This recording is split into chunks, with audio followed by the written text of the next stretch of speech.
We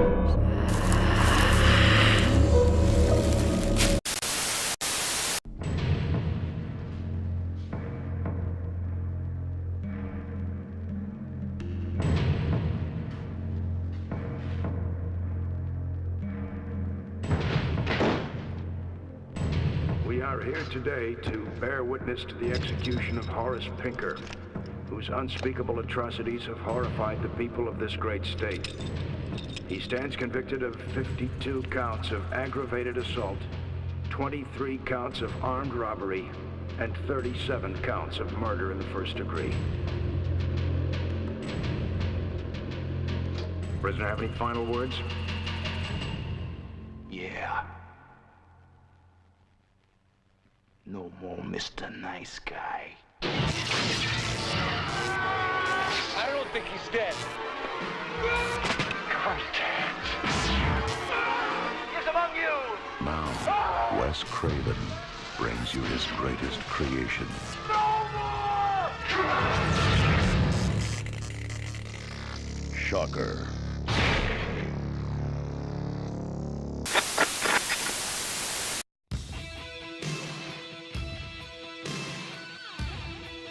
Written, directed, and produced by the same twisted mastermind behind such films as Nightmare on Elm Street and Last House on the Left, Shocker is a 1989 slasher that quickly became known as one of Wes Craven's more oddball cult classics. The movie begins with a brief introduction to Jonathon, who on the outside appears to be no different than your average red-blooded American teenager. He plays football, has a beautiful blonde girlfriend that's obviously way too old to be in high school, and he also seems to have an unexplained psychic ability to stalk serial killers in his sleep. One night he happens to stumble into the bloody scene of his family being butchered by a maniac dubbed the Family Slasher, and then suddenly wakes up knowing exclusive details about the killer, including his work vehicle and home address. After sharing this information with his father, played by Michael Murphy, Jonathon leads the police to the killer's elusive hideout, where the two are properly introduced to Horace Pinker. After a short chase, Horace escapes and decides to send a message to Jonathon by brutally stabbing his girlfriend to death. Morbidly portrayed by actor Mitch Pileggi, Pinker is eventually caught and sentenced to death in the electric chair, and that's where shit really hits the fan. It starts with a scene of Horace kneeling down in his holding cell, hooked up to the TV set with jumper cables in an effort to summon satanic powers of the afterlife. Come on! Give it to me!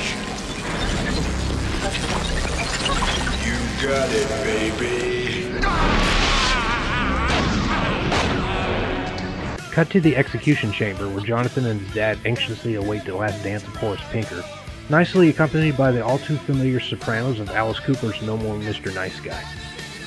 They flip the switch, set Horace to cook on high, causing the room to light up from a huge explosion that sets Pinker free.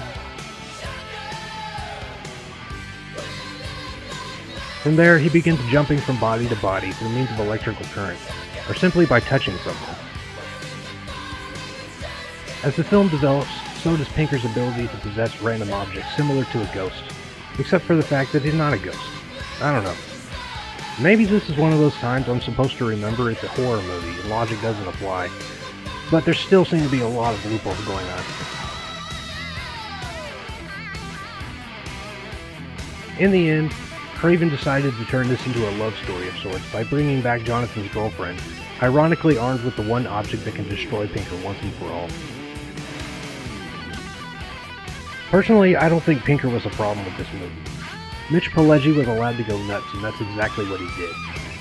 He made Horace a petrifying, deranged monster with the barbaric frenzy of a predator that killed with no rhyme or reason. Of course, Horace Pinker is no Freddy Krueger by any means. During the time of its release, Craven was hungry to create a new brand like he did with the Elm Street series, using Pinker as the center point. Unfortunately, the film tanked in the box office, and Craven was unable to produce a sequel or any follow-ups to the original. Shocker is essentially Nightmare on Elm Street meets Child's Play, with Wes Craven obviously having a lot of fun along the way. Sure, it's pretty bad, illogical at times, and cheesy as hell, but it's not the worst slasher out there. With its flashy mixture of gore, surrealism, and turmoil, Shocker will do almost anything to grab the viewer's attention.